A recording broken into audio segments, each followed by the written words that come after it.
పాత్రికేయ ఎలక్ట్రానిక్ మిత్రులకు ఉద్యమ నవసలు ఇప్పుడే ఒక 5-10 నిమిషాల ముందే పెద్దలు ఆంధ్రప్రదేశ్ గౌరవ ముఖ్యమంత్రి నారా చంద్రబాబు నాయుడు గారి నాయకత్వంలో కొనసాగుతున్న ఆంధ్రప్రదేశ్ ప్రభుత్వం చేత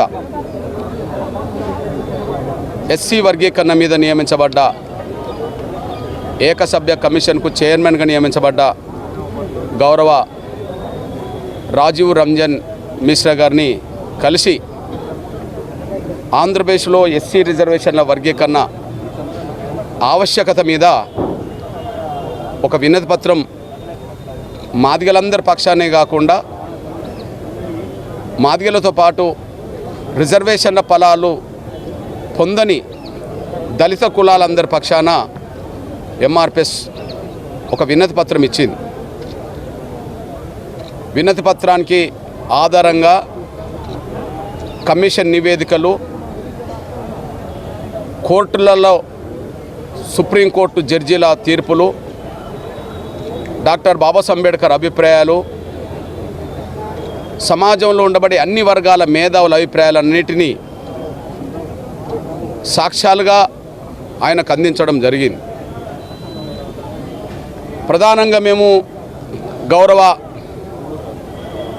రాజీవ్ రంజన్ మిశ్రా గారికి ప్రధానంగా 2-3 కోణాల్లో మేము విజ్ఞప్తి చేశాం. 59 షెడ్యూల్ కులాల్లో ఉన్న ఒకే కులమైన మా మాల సామాజిక వర్గం సంబంధించిన వాళ్ళ జనాభా కంటే మించి రిజర్వేషన్ ఫలాలు అన్ని రంగాల్లో పొందుతున్నారు. మాదిగలతో పాటు మిగిలిన కులాలు వాళ్ళ జనాభా పరంగా రిజర్వేషన్ ఫలాలు పొందలేకపోవడం వల్ల వెనుకబడిపోయారు. షెడ్యూల్ కులాల్లో ఉండబడే రిజర్వేషన్లను ప్రతి కులానికి న్యాయం జరిగే విధంగా వర్గీకరణ చేయండి అని ముందుగా మేము కోరాం. అదే సమయంలో ఇక్కడ రిజర్వేషన్ ఫలాలు ఏకపక్షంగా వాళ్ళ జనాభా కంటే మించి పొందిన మాల సామాజిక వర్గం సంబంధించిన సంఘాలు, కొంతమంది ఆ సామాజిక వర్గంలో ఉండబడే స్వార్థపర మేధావి వర్గం ఒక అభిప్రాయాన్ని సమాజంలోకి తీసుకెళ్ళింది. దళితులందరూ ఒకటే, వాళ్ళను వర్గీకరించే అధికారం ఎవరికీ లేదు అని. ఆ మాట బూటకమైంది. వాళ్ళ మాటల నుండి వచ్చే ఐక్యత బూటకమైంది. డాక్టర్ బాబాసాహెబ్ అంబేద్కరే చెప్పాడు, సమాజం దృష్టిలో వివక్షత గురవుతున్న వాళ్ళందరినీ నేను అంట్రాన్ కులాలుగా చేర్చిన మాట నిజమే, కానీ సమాజం దృష్టిలో అంట్రాన్ కులాలుగా పిలువబడ్డ వాళ్ళందరినీ ఎస్సీ లిస్టులో చేర్చిన మాట నిజమే, కానీ దళితులు అనబడుతున్న ఏ 2 కులాల మధ్యలో కూడా సాంఘిక సమానత్వం లేదు.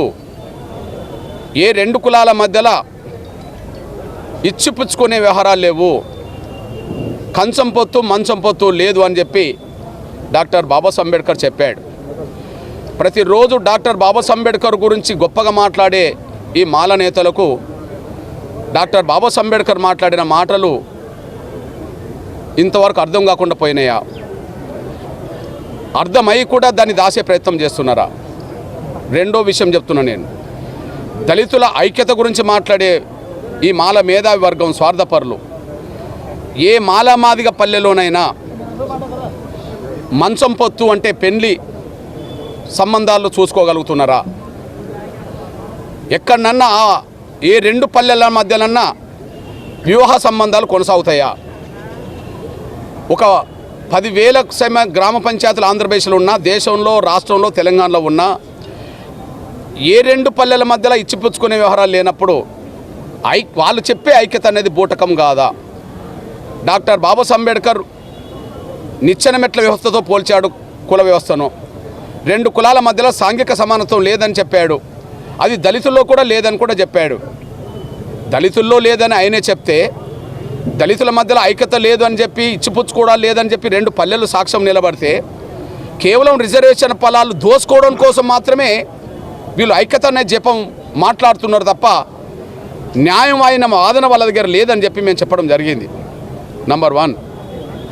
రెండోది, డాక్టర్ బాబాసాహెబ్ అంబేద్కర్ సాధించిన రిజర్వేషన్ ఫలాలు దళితుల్లో ఉండబడే అన్ని కులాలకు వాళ్ళ జనాభా దామాష ప్రకారం దక్కలేదనే విషయం మేము వినతి పత్రం ఇచ్చిన అంశాల్లో ప్రధానమైంది. మేము ఇచ్చిన వినతి పత్రం మేము సొంతగా రాసుకున్న అభిప్రాయం కాదు. కమిటీల నివేదికలు, కమిషన్ల నివేదికలు. మాలాంటి వాళ్ళం 94లో ఎంఆర్పిఎస్ ఉద్యమం మొదలుపెట్టాం 30 ఏళ్ల క్రితం. కానీ మాలాంటి వాళ్ళం పుట్టకముందే 65లో గౌరవ ప్రధానమంత్రిగా లాల్ బహదూర్ శాస్త్రి ఉన్న కాలంలోనే లోకూర్ కమిటీ పడితే ఆ కమిటీ తేల్చింది ఉమ్మడి ఆంధ్రప్రదేశ్లో షెడ్యూల్ కులాల్లో ఒక మాల వర్గమే తమ జనాభా కంటే మించి అవకాశాలు పొందింది, వాళ్ళు బాగా డెవలప్ అయినారని చెప్పి ఆ కమిటీ చెప్పేసింది. మరి మిగిలిన కులాలు వెనుకబడ్డాయని చెప్పింది కదా. అంటే రిజర్వేషన్ ఫలాలు ఏకపక్షంగా ఒక వర్గమే పొందిందని మేము పుట్టకముందే సాక్ష్యం. ఎస్సీ వర్గీకరణ కోసం 94లో ఉద్యమం మొదలుపెట్టిన తర్వాత 96 నాటికే గౌరవ ఉమ్మడి ఆంధ్రప్రదేశ్ ముఖ్యమంత్రిగా చంద్రబాబు నాయుడు గారు ఎస్సీ వర్గీకరణను అధ్యయనం చేయడానికి అధ్యయనం చేయడానికి జస్టిస్ రామచంద్రరాజు కమిషన్ ఏర్పాటు చేయడం జరిగింది. జస్టిస్ రామచంద్రరాజు కమిషన్ కూడా దళితుల మధ్యలో అసమానతలు ఉన్నాయి, వాళ్ళు ఒక సాంఘిక సమూహం అని చెప్పడానికి వీలు లేదు. అదే సమయం రిజర్వేషన్ ఫలాలు అందరికీ దక్కట్లేదు. దీనివల్ల మాదిగలు, రెల్లి, ఇతర కులాలకు సంబంధించిన వాళ్ళు వెనుకబడిపోయిందని లెక్కలు చెప్పేసింది, వర్గీకరణ జరగాలని చెప్పేసింది. జస్టిస్ ఉషా మేరా కమిషన్ గౌరవ ప్రధానమంత్రి మొన్న చనిపోయిన పెద్దలు మన్మోహన్ సింగ్ గారి నాయకత్వంలో ఉండబడే ప్రభుత్వం కూడా ఉషా మేరా కమిషన్ వేసింది. కమిషన్ రిపోర్ట్ కూడా చెప్పింది వర్గీకరణ జరిగినప్పుడే అందరికీ న్యాయం జరిగే అవకాశం కనిపించింది, వర్గీకరణ లేకపోతే మాలలే రిజర్వేషన్ ఫలాలు పొందుతుంటారని చెప్పేసింది. ఈ విధంగా ఏ కమిషన్ రిపోర్ట్ వచ్చినా కూడా వర్గీకరణ జరగాలని కోరుకుంది. కర్ణాటకలో వేసిన సదాశివన్ కమిషన్ అక్కడ అట్లనే కోరుకున్నది. దళితుల మధ్యలో సాంఘిక సమానత్వం లేదు, రిజర్వేషన్ ఫలాలు అందరికి దక్కట్లేదని. అదే సమయంలో తమిళనాడులో వేసిన జస్టిస్ జనార్దన్ కమిషన్ అదే చెప్పేసింది, వర్గీకరణ జరగాలని. అంతకుముందు మహారాష్ట్ర ప్రభుత్వం నియమించిన లాహూజీ సాల్వే కమిటీ వర్గీకరణ జరగాలని చెప్పేసింది. ఉత్తరప్రదేశ్లో వేసిన హుకుమ్ సింగ్ కమిషన్ వర్గీకరణ జరగాలని చెప్పింది. పంజాబ్లో వేసిన కుర్నామ్ సింగ్ కమిషన్ వర్గీకరణ జరగాలని చెప్పింది. నిన్నగాక మొన్న హర్యానా ప్రభుత్వం వేసిన ఎస్సీ కమిషన్ కూడా వర్గీకరణ జరగాలని చెప్పింది. అంటే దళితుల సాంఘిక స్థితిగతులు ఒకే తిరుగా లేవు, సమాజంలో వాళ్ళ ఊర్లలో లేవు అని సాక్ష్యం చెప్పింది. ఒకటి కాదు, ఈ బూటకపు ఐక్యత మాకు అవసరం లేదు, ఈ బూటకపు ఐక్యత రుద్ది మా అవకాశాలు దోసుకుంటే మేము అంగీకరించలేదు, మాకు వాళ్ళ కపట ప్రేమ మాకు వద్దు, నిజమైన ప్రేమ మాకు కావాలంటే వర్గీకరణ అంగీకరించాలి. నిజంగా దళితుల ఐక్యతను వాళ్ళు కోరుకుంటే మాదిగల వాట మాదిగలకి ఇచ్చడానికి ఒప్పుకోవాలి, రెల్లిల వాట రెల్లిలకు రావడానికి అంగీకరించాలి. ఇవాళ మాదిగల గురించే కాదు, అదే సమయంలో నేను రెల్లి వాళ్ళ గురించే కాదు, ఇప్పుడు నా సోదర సామాజిక వర్గం ఇప్పుడు నాకు కలిసింది, ఇప్పుడు మీ ముందుకు వచ్చిపోయినట్టుగా ఉన్నది మాల దాసరి. పేరే మాలదాసరి. అవి మాలదాసరికి సంబంధించిన తమ్ముడు వచ్చి, అన్నా మేము ఈ బూటకు ఐక్యత కింద ఉండమన్నా, మా వాట మాకు రావడానికి సహకరించన్నా అని చెప్పి, మాల దాసరి పేరుతో, మాలలో దాసరి అంటే మాలలకు పూజారి వృత్తి చేసే కులం అని చెప్పబడుతున్న కులం. ఇక్కడ మాలపల్లెలోనే ఉంటారు. మాల వాళ్ళకు పెళ్లిళ్ళు చేసే కాడ, పూజలు చేసే కాడ పూజారి వృత్తి చేస్తారు. వాళ్ళు ఏమంటుండ్రు, మేము మాలలతో కలిసి ఉండవు, మమ్మల్ని సమానంగా చూడరు, వాళ్ళు మా వాట మాకు కావాలంటుండ్రు.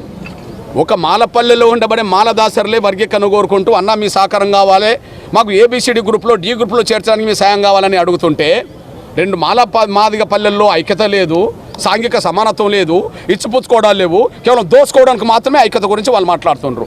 అదే సమయంలో మా రెల్లికి సంబంధించిన ప్రజలు ఉన్నారు, ప్రధానంగా ఉత్తరాంధ్ర బేస్ నుంచి మొదలుకుంటే విజయవాడ, గుంటూరు వరకు కూడా మా రెల్లి ప్రజలు ఉన్నారు. ఎస్సీ వర్గీకరణ జరగని కాలంలో ఉద్యోగాలు వచ్చే అవకాశం ఉండేది కాదు, విద్యా అవకాశాలు వచ్చేది ఉండేది కాదు. గతంలో రామచంద్రరాజు కమిషన్ పడ్డప్పుడు, వర్గీకరణ జరిగినప్పుడు మాత్రమే ఎంతో కొంత మా రెల్లి ప్రజలకు కొంత న్యాయం జరిగింది. మా రెల్లి ప్రజలు కూడా దాదాపు 12కు సంబంధించిన కులాలుగా వాళ్ళు రెల్లి ప్రజలు, పాకి ప్రజలు, పైడి ప్రజలు అక్కడ ఉన్నారు. వాళ్ళు కూడా వర్గీకరణ కోరుకుంటున్నారు. ఒక్క మాట చెప్పాలంటే, నిన్నటి వరకు రిజర్వేషన్ ఫలాలను ఏకపక్షంగా దోసుకున్న మాల సామాజిక వర్గం సంబంధించిన వాళ్ళు తప్ప, మాలలో ఇప్పటికీ ఉపకులాలుగా ఇతర కులాలుగా, మాలలకు అనుబంధ కులాలుగా చెప్పబడ్డ కులాలు కూడా మేము మాలలతో కలిసి ఉండం, మా వాట మాకు రావాలంటుండ్రు. మాదిగలు కలిసి లేనప్పుడు మాదిగల వాట మాదిగలకు రావాలంటుండ్రు. మాదిగలు రెల్లి ప్రజలతో ఎప్పుడు సంబంధాలు పెట్టుకున్నారు? మాదిగలు కలిసి మాదిగలకు రెల్లి ప్రజలతో ఎప్పుడు సంబంధాలు పెట్టుకున్నారు? లేదు. మరి వాళ్ళ వాట వాళ్ళకు పొందాలి కదా. ఐక్యత ముసుగులో మా అవకాశాలు దోచుకుంటామంటే మేము అంగీకరించే ప్రసక్తే లేదు. ఈ బూటకము ఐక్యతను మేము అంగీకరించాం. అన్యాయం జరిగింది వాస్తవం కాబట్టి వర్గీకరణ మేము కోరుకుంటున్నాం. ఆ వర్గీకరణ త్వరగా జరిగే విధంగా సహకరించాలని చెప్పి, త్వరగా రిపోర్ట్ వచ్చే విధంగా సహకరించాలని చెప్పి గౌరవ కమిషన్ చైర్మన్ గారిని కోరాం. ఇకపోతే 2 లోపాలు కూడా ఎత్తి చూపాం. అవసరం కొంత టైం తీసుకోమని చెప్పాం. నిన్నటి వరకు ఒక పల్లెకు పల్లె 60-70 ఏళ్ళుగా ఎస్సీ మాదిగలు హిందూ మాదిగల కిందనే ఉంటారు. ఎస్సీ మాదిగలు హిందూ మాదిగల కిందనే ఉంటారు. వాళ్ళకి చిన్నపాటి ఉద్యోగాలు వచ్చినా, చదువుకునడానికి ఏదైనా స్కాలర్షిప్ వచ్చినా మాదిగలు ఉంటారు. కానీ అకస్మాత్తుగా వాళ్ళందరూ క్రైస్తవ మాదిగలు అయిపోయారు. అంటే మాదిగల సంఖ్యను తగ్గించడానికి సచివాలయం పరిధిలో ఈ రాష్ట్ర ఇక్కడ పరిధిలో ఒక కుట్ర జరుగుతున్నట్టు కనిపిస్తున్నది. ఎగ్జాంపుల్, ఇంకొక కోణం, మా ఇంటి పేరు మంద. ఇక్కడ మందాకు సంబంధించిన వాళ్ళు కూడా చాలామంది ఉన్నారు. మంద ఇంటి పేరుతో మాదిగలు ఉన్నారు. వాళ్ళు మాదిగ సర్టిఫికెట్ కిందనే ఉంటారు. చాలా ఊర్లలో వాళ్ళను ఎస్సీ మాల కింద పేర్లతో సహా మాల కింద పెడుతున్నారు. చాలా గ్రామాల్లో మాదిగలకు సంబంధించిన పేర్లను కూడా మాలల కింద తీసుకొచ్చారు. అంటే ఇక్కడ 2 కుట్రలు జరుగుతున్నాయి. మమ్మలను, మా జనాభాను సంఖ్యను తగ్గించడానికి ఒక కుట్ర జరుగుతుంది. దీన్ని సరిచేసే విధంగా వారం 10 రోజులు అదనం టైం తీసుకున్నా మంచిదే, కానీ దీన్ని సరిచేసినాకనే వర్గీకరణకు సంబంధించిన న్యాయబద్ధమైన రిపోర్టును అందించాలని చెప్పి మేము కమిషన్ చైర్మన్ గారిని కోరడం జరిగింది. మళ్ళా చెప్తున్నాం, ఐక్యత బూటకం. మాకు అన్యాయం జరిగింది వాస్తవం. మాదిగలకే కాదు, రెల్లి వాళ్ళకి జరిగింది. రెల్లి వాళ్ళకే కాదు, మాల దాసరికి సంబంధించి జరిగిందని చెప్పి రోడ్డు మీదకి వచ్చారు. అంటే ఐక్యత ఎంత బూటకమో, అన్యాయం జరిగింది ఎంత వాస్తవమో ఇదంతా సాక్ష్యం. కాబట్టి ఖచ్చితంగా న్యాయం జరిగే విధంగా కమిషన్ నివేదిక త్వరగా వచ్చే విధంగా చూడాలని చెప్పి గౌరవ పెద్దలకు విజ్ఞప్తి చేసి వచ్చాం.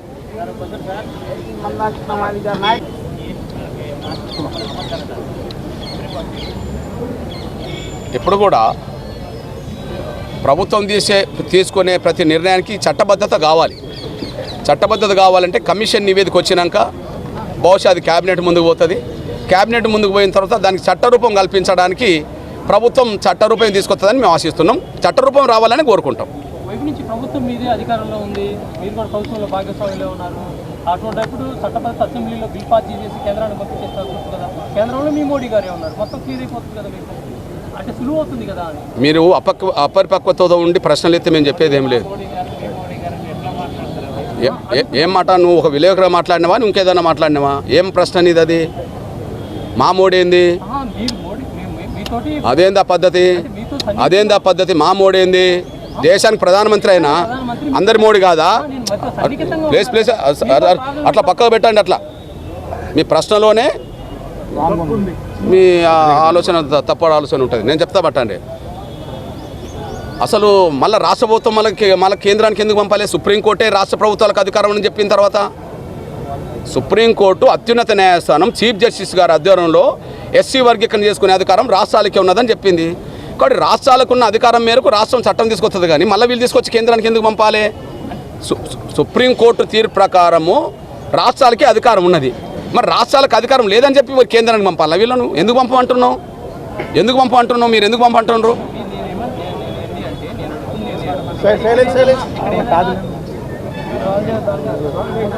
ఇక్కడ ఏదైనా సమస్య అంటే ఆల్రెడీ రాష్ట్ర ప్రభుత్వానికి ఒక నివేదిక ఇచ్చేసిన తర్వాత రాష్ట్ర ప్రభుత్వానికి అధికారాలు ఇచ్చేసింది సుప్రీంకోర్టు. అవును, అయినప్పుడు ఏదన్నా కేంద్రంలో కూడా మీకు మోడీ గారు సన్నిహితంగానే ఉన్నారు కదా. నేను అదే అంటున్నాను.